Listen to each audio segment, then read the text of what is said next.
Becky here, the creator and illustrator of Midnight City Tarot. Thank you so much for checking out this video today. I'm super excited to share this brand new spread with you. We're going to do a reading today, and the theme is City Witches. So I have my tarot pouch here. I just love it so much. It is going to be listed in the shop very soon. I just haven't gotten to doing it yet because I've been super busy behind the scenes working on some new art and a bunch of other stuff, and actually I've been working on the Midnight City Tarot stories. If you have your Midnight City Tarot Metro card, you can log in and see some brand new stories, beginning with the Fool's Journey, and I believe we have the Magician is up, and then the next we'll have the High Priestess. But I did a ton of writing over the past few days, and I'm just really excited for you guys to check it out. So that's that.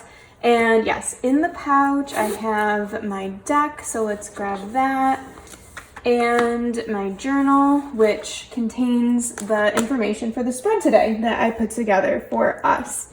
So let's see, I use my little Midnight City Tarot Stories business card as the bookmark.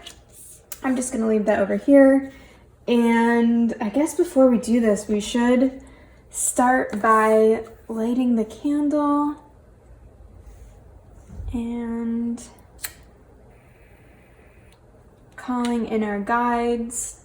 So I'm going to do that very quickly. So yeah, let's get into it. I have my black amethyst out on my altar today. I don't know if you have seen my last video, but I talk about why that is so special and relates so deeply to the deck. It has so much to do with the little beautiful Midnight City Tarot sparkling figures. So that's kind of just become my standard crystal that I'm working with when I work with my deck and when I'm working on new art or just calling in that energy. Like especially when I'm writing the stories, I had that on my desk. I had this candle going, and I really got in that really special zone from those two things. And let's see. Okay, awesome. So the spread we're working with today is one that I created for us. I actually haven't tried it yet, so this is going to be the first debut.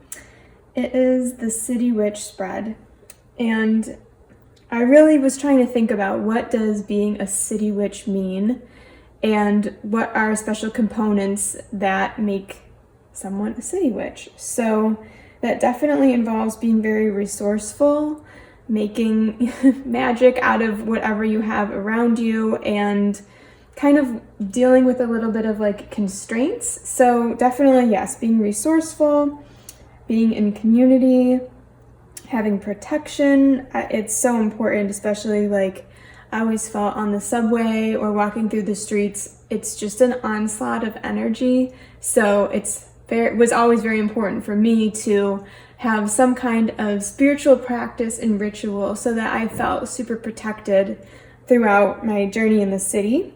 And then, of course, I have a question about how we can find our inner magic.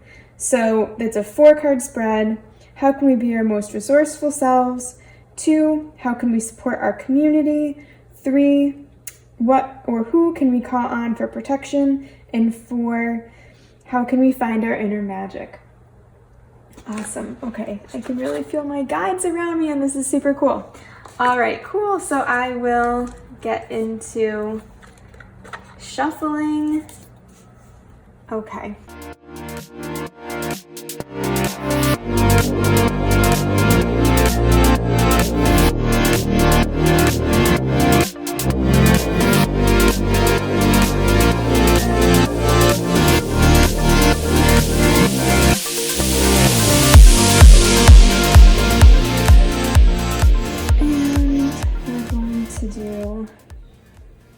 Our 4 cards. So 1, 2, 3, and 4. Okay, can you guys see those? Okay.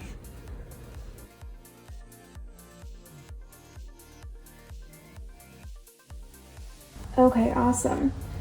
So how can we be our most resourceful selves? This is amazing. The Queen of Swords. This is such an interesting card for me. It's a card I pull all the time. Oh my gosh. I had a kind of difficult relationship with this card in the very beginning because honestly, I was taught that this was like a card you wouldn't want or you wouldn't ever want to call in. So I was always like, oh gosh, why am I pulling this all the time if this isn't good? That was a difficult thing for me to work through, but I'm so glad that I did. The Queen of Swords is amazing, and especially in the Midnight City Tarot deck, I made sure to convey her strengths, which are boundaries. So we have the Queen sitting here in Bryant Park. Like I said, totally feels like stumbling upon a very familiar friend, and they are holding their sword, which represents their boundaries, in their hand and kind of looking at it and considering it. Now is a great time to restate and reset your boundaries. Okay, and then for card number 2, how can we support our community? Which is so cool. We have the 6 of Coins. This is the card that we pulled for the last spread that I did. So it's funny that it's coming back up. This must be an important message for everybody watching these videos. The 6 of Coins talks about reciprocity and generosity and giving. So in this card, we are down in the Washington Square subway station, listening to beautiful music being played by this guitarist that we see, and they're really enjoying playing the music. We can see their foot tapping, and they're just in that creative space, in the zone, and just giving from their heart creatively with their music. And then in return, the people that are watching, which in the scene I guess right now is us, but you can decide who you relate to more, if you relate to the guitar player or if you relate to the people watching, the observers. But the observers are giving coins, resources, energy, time, however you want to interpret that, into the open guitar case, which is bright pink, representing the heart. So really talks about giving from your heart when you can. And like I said, of course, this is coins and relates to money, but this could also be many other types of resources. So this could be time, energy. You could get very creative with this in different ways to give to your community. And for card number 3, we have who or what energies can we call on for protection? So for this placement, we have the 10 of Coins, and it is reversed. So I always like to take a look at what the art is telling me and then go from there. So in this card, we are at our neighbor's house for a potluck dinner, and this is something that is taking place to celebrate their hard-earned status and wealth. Everybody's worked hard to create a beautiful dish that they've brought. They've laid it out very lovely, looking really pretty, and have placed it on these tables. But something about this, because it is reversed, means that there's a bit of a hollow feeling when it comes to the physical, material, tangible, money, coins type of world. And instead, we should be looking beyond the surface and into more of like the spiritual realm. And that also is ringing true because we do have the dog that is looking at a person that's just out of frame. They're sitting in this chair. No one else is really noticing them except for the dog, which doesn't have the same preconceived notions, or they're not so caught up in people's appearances. They're just reading energy. So the dog is signaling for us to pay attention to perhaps the angel in the room, or, you know, calling in our guides or angels, and just making sure you're paying attention to the non-tangible more than you are the physical, because even though it seems like all of these coins, these 10 coins are really important and this dinner is really important, what's actually really important is the spiritual, and that is what we can call on for protection. So for card number 4, we have how can we find our inner magic is the question. And the card that came up for us is the Knight of Wands reversed. So in this card, we see the knight with their wand in hand, skateboarding, zooming in front of the Brooklyn Museum. And they've got a really intense, like fiery energy inside of them. But when they're upside down, these kind of qualities can turn into more of like a hastiness. So I think that this is a message for us to make sure that we are pointed in the right direction. And once we find that that goal or that thing that really lights our fire that we're trying to work towards, we can easily harness that Knight of Wands energy, that force, and just skate and move towards our final goal and destination.